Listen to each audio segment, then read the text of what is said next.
Peace cannot flourish until we unpack the raw truth from the rubble of lies and systemic propaganda. By Abebe Negash, Ethiopian Hearts for Peace and African Hearts for Peace. We, at the Ethiopian Hearts for Peace and African Hearts for Peace, believe that peace is not a fragile gift handed down by politicians. It is a sturdy structure that must be built from the ground up. However, today, the foundation for peace is buried under a mountain of lies, systemic deception, and strategic narratives designed to keep us divided. Our purpose is simple and yet radical: to unpack the truth from the rubble. That is the truth. We believe that for peace to flourish, it must be anchored in reality.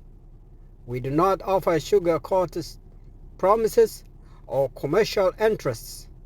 We offer raw, evidence-based truth. We invite our audiences to take the time to listen, not to a campaign speech, but to the pulse of our shared humanity.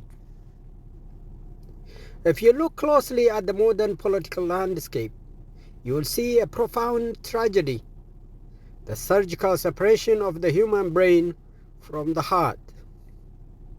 Politicians have mastered the art of thinking one thing while saying another.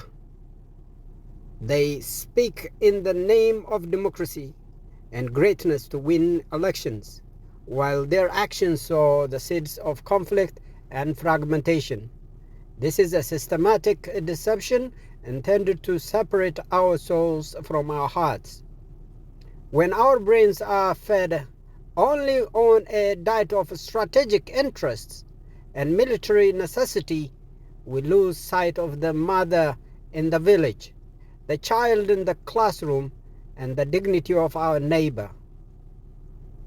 Our goal is to plant the seeds of truth in each of our hearts so that our brains can finally begin to align with our humanity. When the heart and the mind are connected, the top-down twinkling of global war loses its power.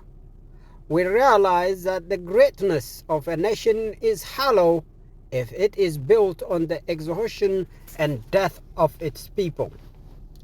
We believe that a small sign of peace and human dignity in a single city can alter the trajectory of a global war. The present is awareness, because if we continue to follow the path of deception, no mountain, no gorge, and no ski will be safe from the darkness of world without a heart. The crucible of sovereignty. Ethiopia's path to hegemony and the human toll. Segment 1. The architecture of a disruptive power. For decades, the Horn of Africa was defined by a delicate, albeit stagnant, balance of power. Egypt held the keys to the Nile, Eritrea acted as the regional spoiler, and Sudan served as the fragile buffer. However, the last decade has seen Ethiopia embark on a radical transformation. This is no longer merely a story of a nation seeking development. It is a story of state attempting to forcibly rewrite the geopolitical DNA of East Africa. At the heart of this transformation is a singular, uncompromising pursuit of strategic autonomy, regardless of the internal or external cost. The GERD, the Grand Ethiopian Renaissance Dam. For Zan, this is more than a dam.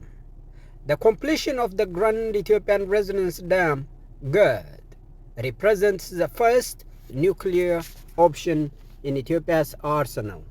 By asserting unilateral control over the Blue Nile's flow, Ethiopia has effectively ended a century of Egyptian hydro-hegemony.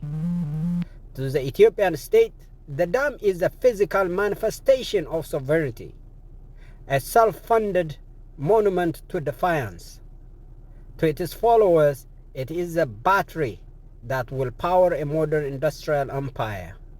However, this victory was not achieved through diplomacy, but through a fait accompli that pushed Cairo into a corner. Egypt views this Nile as an existential lifeline, has responded by attempting to encircle Ethiopia through military pacts with Somalia and Eritrea. Yet, Ethiopia has held them at bay. The state has gambled that the international community, led by the United States, would unilaterally or ultimately prefer a powerful electricity exporting Ethiopia to a decentralized zone, one even if it meant sliding Egyptian concerns. Ethiopia's landlocked status has long been its geopolitical prison. The 2024 Memorandum of Understanding with Somaliland was the second nuclear option. By trading potential diplomatic recognition for a naval base and commercial port access, Ethiopia did more than just seek a trade route. It challenged the very concept of post-colonial borders in Africa.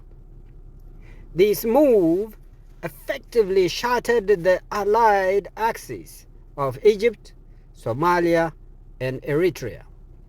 While Somalia cried aggression and Egypt sent weapons to Mogadishu, Ethiopia pivoted.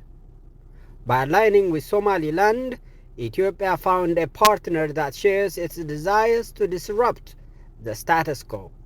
This quest for the sea is framed by the state as an existential necessity, a return to the historical greatness of the Aksumite Empire. But the cost of this, long, has been a regional firestorm, bringing Ethiopia to the brink of a multi-state war. The emergence of the Israel-Ethiopia-Somaliland axis. The most unexpected equalizer in this game has been the entry of Israel. The Abraham Accords, which redefined Middle Eastern politics, are now bleeding into the Horn of Africa. Israel's recognition of Somaliland and its strategic interest in monitoring Houthi and Iranian activity in the Red Sea has provided Ethiopia with a high-tech security shield. In this new alignment, Ethiopia is no longer a lone actor. It is part of a triple entity that includes the UAE, the financier, and the Israel security provider. This axis serves to neutralize Turkey's influence in Somalia and Egypt's presence in the Red Sea. For Ethiopia, this is the ultimate geopolitical insurable policy. If the state can prove it is the only reliable partner for the West and Israel in securing the Bab al-Mandeb Strait, the historical enemies like Egypt and the spoiler Eritrea lose their leverage in Washington. Reflection on this first segment. In this opening, we see Ethiopia emerging as a disruptor. It has used the GERD and Somaliland to break old chains. But as the state expands its shadow across the Red Sea, the ground beneath its feet at home is cracking. Segment 2. The internal furnace. Sovereignty at the cost of the citizen.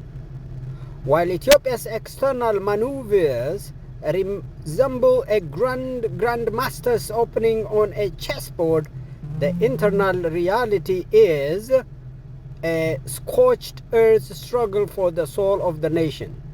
The state has adopted a total war philosophy where the consolidation of a singular, centralized power is prioritized over the immediate safety and humanitarian needs of its constituent parts. This segment examines the domestic nuclear options and the staggering human toll of the quest for a unified Ethiopian greatness. The redrawing of the North, the election nuclear option. The most volatile internal frontier remains the relationship between the central state and the northern regional forces. Following the brutal two-year war 2020 to 2022 that caused hundreds of thousands of lives, the state has moved from military occupation to a sophisticated bureaucratic dismantling of its rivals. The move to conduct federal elections in contested territories like Western Tigray or Walqait, Salamt, and Humara represents a political nuclear option. By decoupling these strategic agricultural and borderlands from the regional administration in Mekelle, the state is effectively formalizing the partition of the northern region. To the central government, this is correcting historical injustices and securing a buffer against external spoilers like Eritrea. To the regional force of the north, it is an existential betrayal that violates the constitution. This maneuver has pushed the old guard of the North rebellion into a corner, forcing them into a desperate transactional alliances with their former enemies in the Amhara region.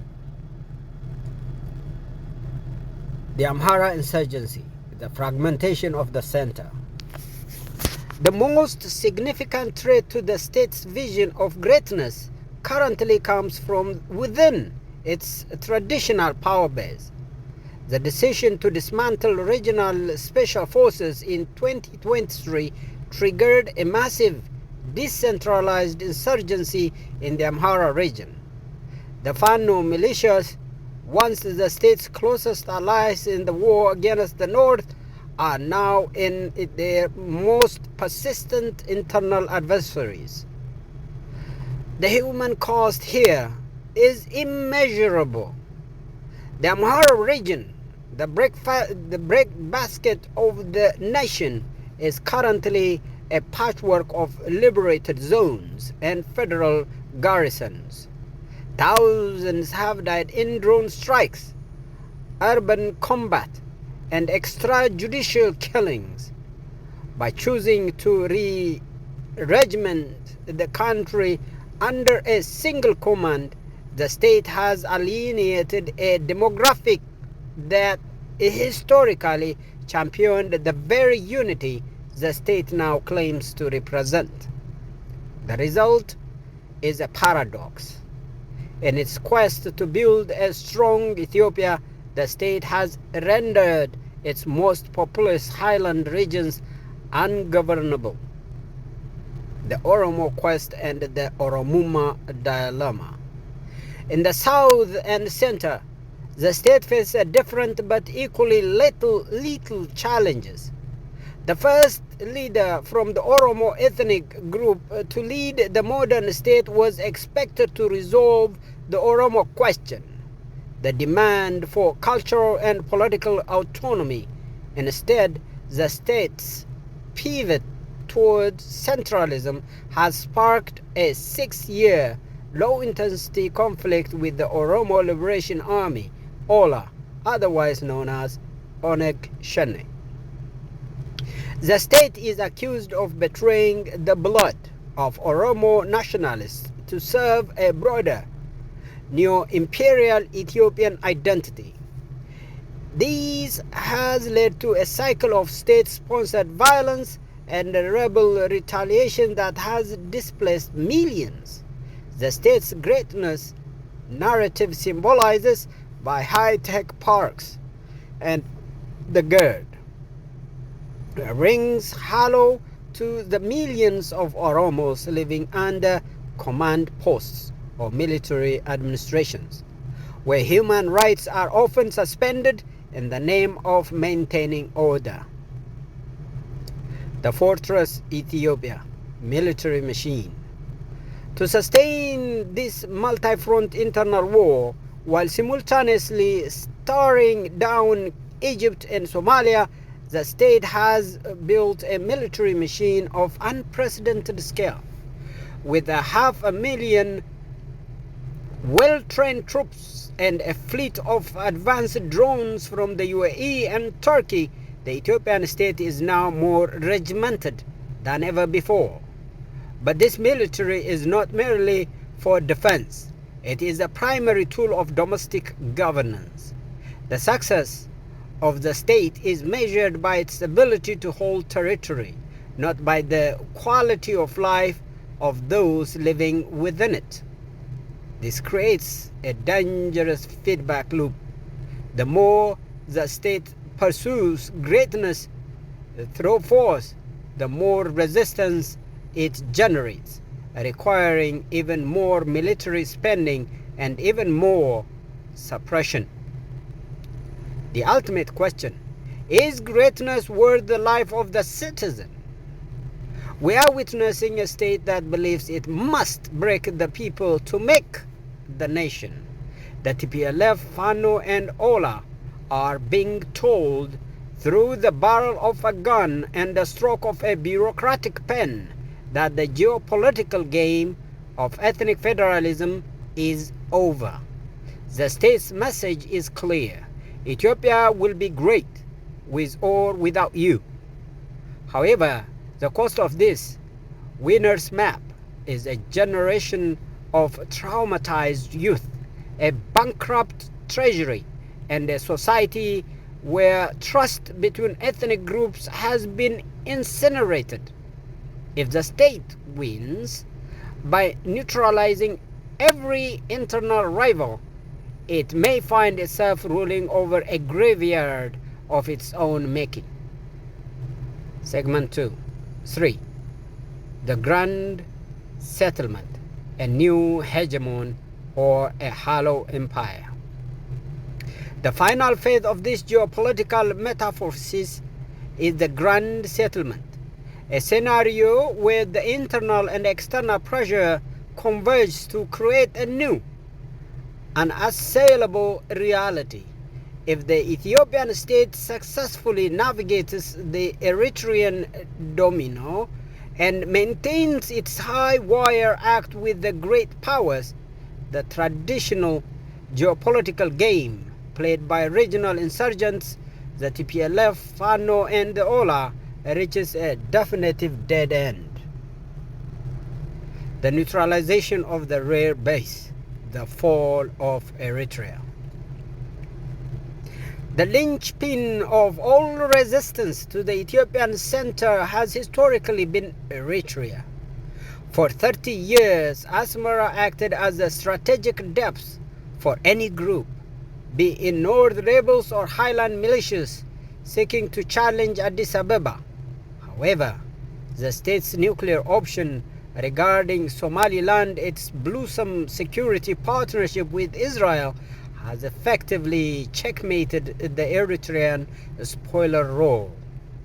If Eritrea is implicated in Iranian or Houthi destabilization efforts, the state gains the international green light to neutralize its northern neighbor.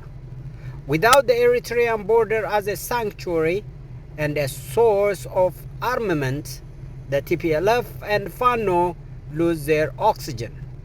The allied axis of Egypt and Eritrea, once a formidable pincer, is rendered toothless if the Red Sea coast is patrolled by an Ethiopian-Israeli-Somaliland naval partnership.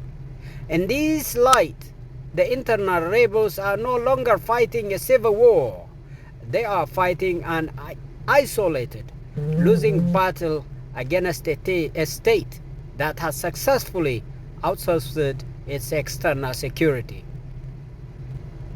The winner's peace, the end of the ethnic game. The state's ultimate objective is the transition from ethnic federalism to centralized prosperity. For the TPLF, Fano, and other ethnic-based movements, the message from the center is a cold, hard truth. The era of regional veto power is over. The TPLF's choice. With the state formalizing the loss of Western Tigray through federal elections and the blockade of the Eritrean border, the Northern Old Guard faces a choice: permanent insurgency leading to regional extinction, or total submission to the new Ethiopia. Fano's paradox. The Amhara resistance, while culturally potent, lacks the international recognition or sovereign power to sustain a long-term state-level challenge. If the state secures the Nile, Gerd, and the sea, Somaliland, the economic center of gravity shifts too heavily towards the federal government that the highland militias will eventually find themselves starved of the resources necessary to govern. The expense of greatness, a moral audit. The central inquiry of this transformation remains: is Ethiopian greatness worth the expense of so many Ethiopian lives? The state answers yes, through its actions.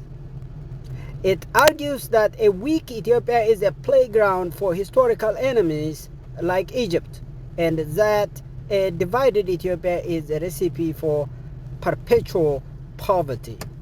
From the state's perspective, the blood spilled in Tigray, Amhara, and Oromia is the tragic but necessary cost of birth, the labor pain of a modern, unified, and maritime power.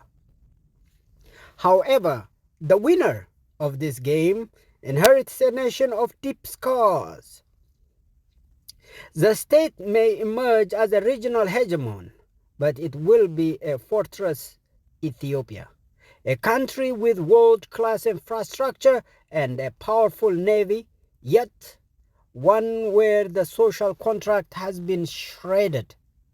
The state's greatness is currently being built on the exhaustion of its people, not their consensus.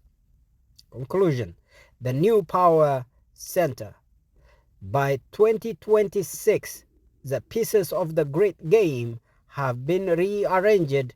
Ethiopia has broken the Nile monopoly through the Gerd, shattered the landlocked prison via Somaliland, neutralized regional spoilers by aligning with the Israel, UAE, US security axis. If the TPLF, Fano, and Ola do not recognize that the geopolitical board has fundamentally changed, the risk becoming historical footnotes, relics of an era of fragmentation that the state has forcibly closed. The new power center in Addis Ababa is now the undisputed sun around which all regional plants must orbit. The tragedy of this greatness is that it was achieved not through the Madema synergy once promised, but through a ruthless application of power that prioritized the sovereignty of the state over the sanctity of human life.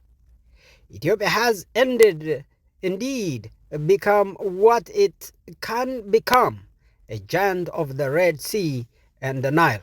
But it remains to be seen if a nation built on such a furnace of internal conflict can remain stable enough to enjoy the greatness it has so dearly bought. Segment 4. The Gravitational Empire. Redrawing the map of the Horn. The final evolution of the new Ethiopia is a transition from a traditional nation-state to a regional gravitational center. This segment explores the potential for a stitched Horn of Africa, where the artificial borders of the 19th century European colonial project dissolve under the weight of Ethiopian economic and military hegemony. 1. The Djibouti pivot, from monopoly to integration. For 30 years, Djibouti has served as Ethiopia's singular lung, extracting billions in port fees. However, as the new Ethiopia secures the Somaliland corridor and eyes the eventual reclamation of access through a weakened or confederated Eritrea, Djibouti's economic monopoly evaporates. Facing a massive revenue vacuum, the historical reality that Djibouti was once an integral part of the Ethiopian sphere reemerges. Djibouti may find that its only path to survival is not as an independent gateway, but as a formal economic or political partner within a greater Ethiopia trade bloc. 2. The magnetism of shared identity. The new Ethiopia is built on the reality that its borders are porous and its ethnic groups are transitional or transnational. When the center, Addis Ababa, becomes a high-tech energy exporting hub powered by the GERD, the peripheral regions of neighboring states begin to tilt toward it. The south and east, Somali populations in the fractured Republic of Somalia and the Borana Oromo of North Kenya may find more stability and opportunity in the Ethiopian orbit than in their own distant capitals. The West and Nile Basin, from the Omo Valley into South Sudan and up to the Benishangul border, the tribes of the Nile Basin become tethered to the Ethiopian grid. Even in the north, or South Sudan seeks to reclaim its ancient Nubian identity, a great Ethiopia remains the natural highland protector of the river that sustains them all. 3. The warning of the European proxy. Historically, European powers maintained the status quo in the Horn via military base in Djibouti and diplomatic short-term arms or shorter arms. However, as Europe grapples with internal decline and shifting priorities, its ability to dictate terms in Africa is fading. Into this vacuum steps the Ethiopian-Israeli-UAE axis. This new guard prefers a singular, stable anchor state over a collection of fragmented warring proxies. In this environment, the reclamation of unfairly lost territories like the Eritrean coast becomes a geopolitical possibility that the West may ultimately accept in exchange for regional stability. 4. The final conclusion, the end of the minority game. If Ethiopia achieves this gravitational greatness, the internal geopolitical games of the groups like the TPLF, Fano, and Ola reach a definitive end. A state that has successfully stitched the Horn together is too vast and too resourced for money and any single ethnic militia to fracture. The winner's map is an empire of choice, where greatness is achieved at staggering human cost, but resulting in a Horn of Africa that finally speaks with a single Ethiopian voice. We are looking at geopolitical perfect storm here. By early 2026, the Red Sea has transitioned from a trade route into a global maritime theater of war. If the 20th century's world wars began in the Balkans, the 21st century's Third World War may find its spark in the waters between the Bab el-Mandeb and the Suez Canal. Here is the unpacking of the Red Sea flashpoint as the eve of global conflict. 1. The death of neutrality, the bloc system. The Red Sea is no longer governed by international law, but by two inconcilable military blocs. This regimentation is exactly how World Wars I and II began, through a series of mutual defense pacts that turn a local spark into a global explosion. The Hexagon axis, the disruptors, Ethiopia, Israel, India, UAE, Greece, and Cyprus. The goal is to break the old Arab monopoly over the Red Sea and establish a new maritime corridor, IMEC, that links India to Europe via Israel and Ethiopia. The Sunni sovereign axis, the defenders, Saudi Arabia, Pakistan, Egypt, Somalia, and Turkey. Goal is to preserve the territorial integrity of Somalia, protect Egyptian water rights, and prevent Israeli-Ethiopian hegemony. The Saudi-Pakistan nuclear pact is a shield for this group. 2. The nuclearization of the Horn. The most terrifying unpacking is the loss of a conventional ceiling.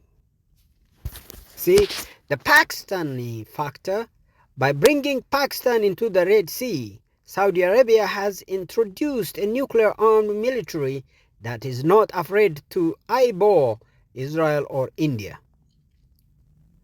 The Iranian shadow. If Iran perceives that the Ethiopia-Israeli-Somaliland alliance is cutting off its Houthi proxies, Tehran may feel forced to escalate its own nuclear breakout or launch a massive saturation strike using its drone and missile swarms across the Red Sea. The result? We now have a region where 4 nuclear-capable powers, Israel, India, Pakistan, and the shadow of Iran, are operating in a space smaller than the Mediterranean. 3. The African front of the global war. Ethiopia is the land power of the Third World War. Proxy warfare. The civil wars in Sudan, Amhara, and Oromia are no longer internal. They are the Spanish Civil War of our time, testing grounds for Turkish drones, Israeli cyber warfare, Emirati financing, and Russian mercenaries. The territorial dominoes. If Ethiopia officially recognized Somaliland, Somalia, backed by Egypt/Turkey, may declare war. If Ethiopia moves to reclaim an Eritrean port, the entire northern axis ignites. Once the first shot is fired between these state actors, the defense pacts Saudi, Pakistan on one side, Israeli, UAE, India on the other will be triggered. 4. The warning of the superpower, the US vacuum. The eve of war is defined by the absence of a global policeman.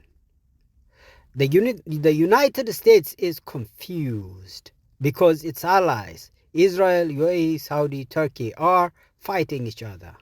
When the US cannot mediate, regional powers take high-risk gambles. This vacuum allows China and Russia to wait on the sidelines, ready to pick up the pieces of a fractured Horn of Africa. This final narrative sentences traces the terrifying escalation from local grievances to global catastrophe.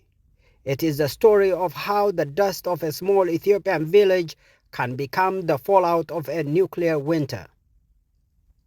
The spark in the village is the genesis of global war. All great fires begin with a single, neglected spark.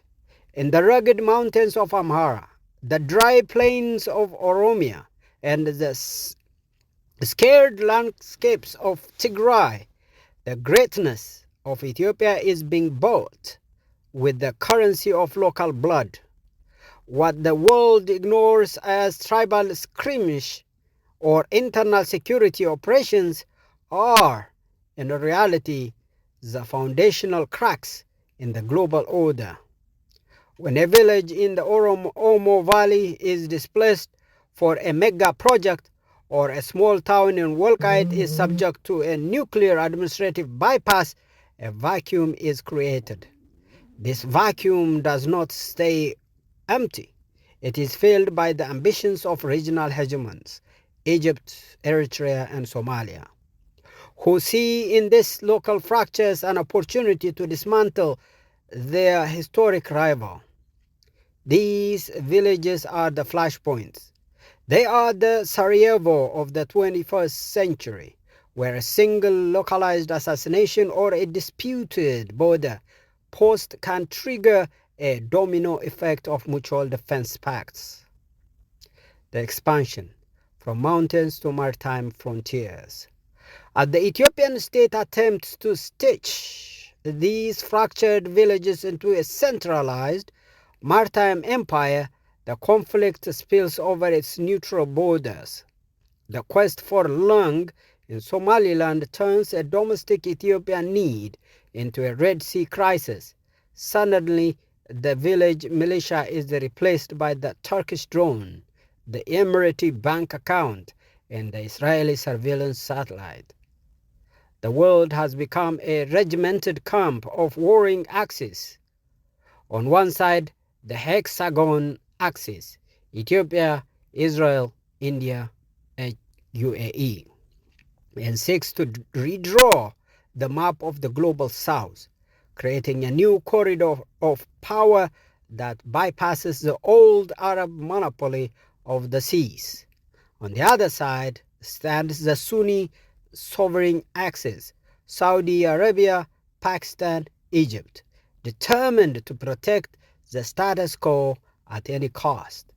This is a great game played with the lives of millions who will never see the board. The nuclear spiral, the shadow over the Red Sea. The true horror of this trajectory is the loss of the conventional ceiling. By bringing Pakistan, a nuclear-armed power, into a defense pact with Saudi Arabia and Sudan, the Allied Axis has raised the stakes to an existential level. The Red Sea is no longer a trade route. It is a nuclear powder keg.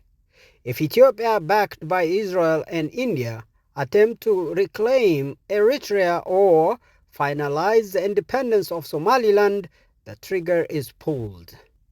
In a world without a strong international body to govern, where the United Nations is a ghost and the US is a confused bystander, there is no hand to stop the escalation. From Iran to Somalia, the sky could turn to ash. The nuclear option is no longer a metaphor or a bold political move. It is a literal threat to the survival of the human race. The final warning, a word without sanctuary. If things continue on this path, no mountain in the Samin range is high enough to escape the reach of a hypersonic missile. No gorge in the Blue Nile is deep enough to hide from the thermal radiation of a regional nuclear exchange. No sky over the Horn of Africa will remain blue if the greatness of a single state is pursued through the total exhaustion of its people and the provocation of its nuclear neighbors. For decades to come, the world could be plunged into a darkness where sovereignty is a word written in the soot of destroyed cities. The internal geopolitical games of the TPLF, Fano, and Ola must end, not because the state has won, but because the alternative is a global apocalypse that leaves no one left to govern. This is the most tragic irony of the modern age, the top-down twinkling conflict.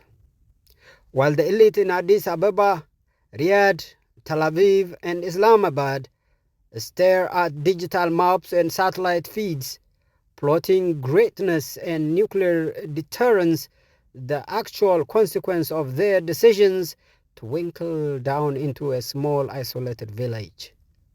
To the farmer in a remote pocket of Amhara, Oromia, or Tigray, the geopolitical game is invisible. They know nothing of the Saudi-Pakistan nuclear pact or the Israeli-Somali corridor. Yet, it is their son who is conscripted, the harvest that is burned to feed an army of 500,000, and their ancestral land that is silenced by a strategic administrative degree. 1. The disconnect, global ambition versus village reality. The conflict twinkles down like a deceptive starlight. It looks beautiful and grand from a distance, the gird, the navy, and the empire, but it burns the hand that touches it. The ignorant victims, the villager, thinks they are fighting for their local church, their mosque, or their ethnic pride. They do not realize they are actually a proxy pawn for a much larger war between India and Pakistan, or the UAE and Egypt. The false narrative.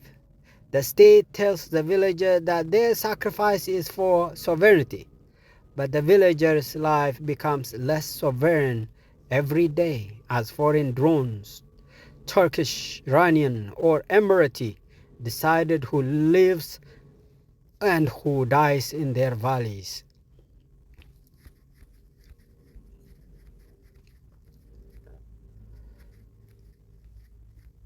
The village as a global flashpoint. Because the world is so regimented by defense pacts, a small local dispute over water, well, or a grazing boundary in a village no one has heard of can now trigger a global chain reaction. If a local militia in a small village near the Eritrean border fires a shot, it does not just stay a village fight. It triggers the Federal Defense Force, which triggers Eritrean intervention, which triggers Egyptian support, which triggers an Israeli-Ethiopian counter-strike, which finally triggers the Saudi-Pakistan nuclear umbrella. The villager who knows nothing of the outside world has unknowingly become the person who pulled the trigger for the Third World War. 3. The darkness of the future. Without a strong international body to govern these top-down ambitions, no one is safe. No mountains can save. The high Siemens cannot block a drone signal. No gorges can hide. The Blue Nile canyons cannot shield against the economic collapse caused by global trade wars. The skies will be dark, not just from the smoke of burning villages, but from the shadow of a global system that has prioritized state greatness over human life. This is the ultimate pivot of our discussion, the micro-macro symmetry. Just as a single bullet in a small village can ignite a nuclear war, a single act of human dignity in a small city can ripple towards dismantle a global war machine. If we accept that flashpoints for war are local, we must also accept that flashpoints for transcendental peace are also local. 1. The micro flashpoint of peace. In the same way that the top-down conflict trickles down to destroy a village, a bottom-up dignity can twinkle upward to paralyze the generals. The power of the small city. Imagine a small city in the Amhara or Oromo region where instead of following the regimented orders of the state or the militia, the community chooses a radical peace. They refuse to turn over their neighbors to the axis of the weak. The moral obstacle. When a small city stands on the principle of human dignity, treating every life as sovereign, it creates a moral friction that slows down the gears of the global war machine. A general cannot launch a missile if the people on the ground refuse to be enemies. 2. Paving the path to global alteration. A small sign of peace in an Ethiopian village can alter the Third World War trajectory because it exposes the hollowness of the greatness narratives. Human dignity as a weapon. If a small community demonstrates that greatness is found in the protection of a child's education rather than the acquisition of a Red Sea port, the great game of Israel, Pakistan, and the UAE loses its legitimacy. So the global echo, in an era of instant connectivity, a small act of peace in a nothing village can go viral, inspiring a confused international body or a wary global public to demand a halt to the escalation. It provides the paving stones for a new international governance based on the village's safety rather than the state's expansion. 3. The choice. Dark skies or human light. Without this small-scale dignity, the world remains in the dark. But even a tiny candle in the deep gorge can be seen from the highest mountain. The light of the small. If the TPLF, FANO, and all our leaders were to look at the dignity of the person in the village instead of the strategic map, the nuclear spiral would collapse. Decades of light. By prioritizing human life at the smallest level, we ensure that the skies stay clear from decades to come. Peace is not built in the halls of the United Nations. It is harvested in the fields of the village. Thank you very much. My name is Abebe Negash, and thank you for listening. Peace.